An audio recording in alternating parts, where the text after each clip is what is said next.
Software architecture is the discipline of defining structural constraints, moving beyond the superficial exercise of drawing boxes and arrows.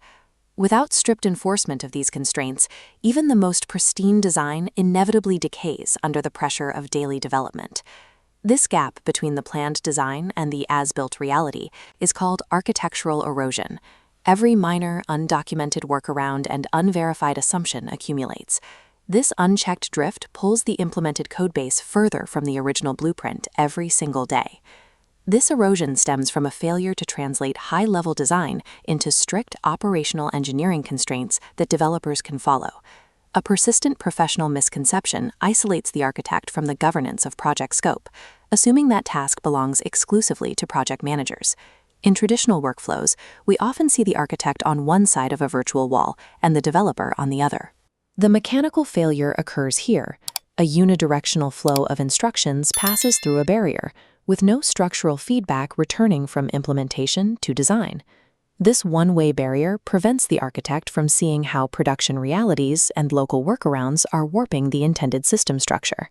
An architectural diagram that lacks a mathematically rigorous scope constraint detaches itself from reality, functioning as a theoretical painting rather than an engineering blueprint.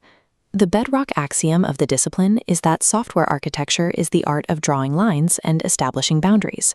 The in-out list functions as a binary engineering constraint, defining the exact perimeter where the system begins and ends. Every proposed feature requires categorization.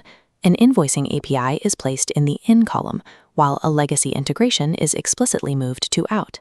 These out items form a hard perimeter, insulating the central system schema from functional bloat. The architect must defend this boundary to prevent the design from being warped by secondary features that weren't accounted for in the initial structural plan. Any blurry or undefined requirement represents an immediate threat to the system's structural integrity. Attempting to specify every detail up front fails because it cannot survive the impact of unknown unknowns that appear during construction. To protect the core design, architects must harvest known unknowns, the upcoming domain logic or technological hurdles they know are approaching. We can map the project's requirements on a matrix, isolating the quadrant of known unknowns as specific data points for the design. These captured unknowns are integrated into the architecture as quarantined modules, allowing the core system to remain stable while details are discovered. These boundaries allow architects to delay structural decisions safely until more information is available, without halting the implementation team. Capturing known unknowns creates firebreaks that protect core business logic from being polluted by premature, hard-coded guesswork. Logical components remain theoretical until they undergo the rigor of operational decomposition. This diagram shows a standard pattern, a single service containing two internal components sitting above a database.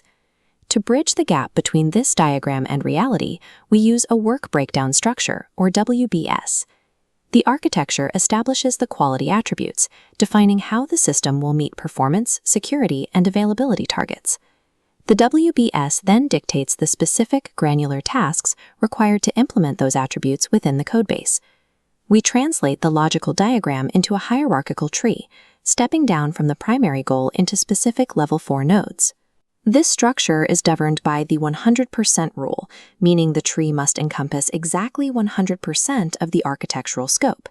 Every deliverable must be mutually exclusive to prevent accountability gaps.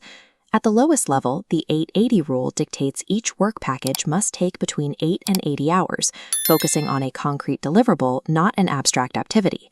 This 8 to 80-hour work package represents the smallest actionable unit of a software architecture. Consider the flawed one-way barrier model we examined at the start.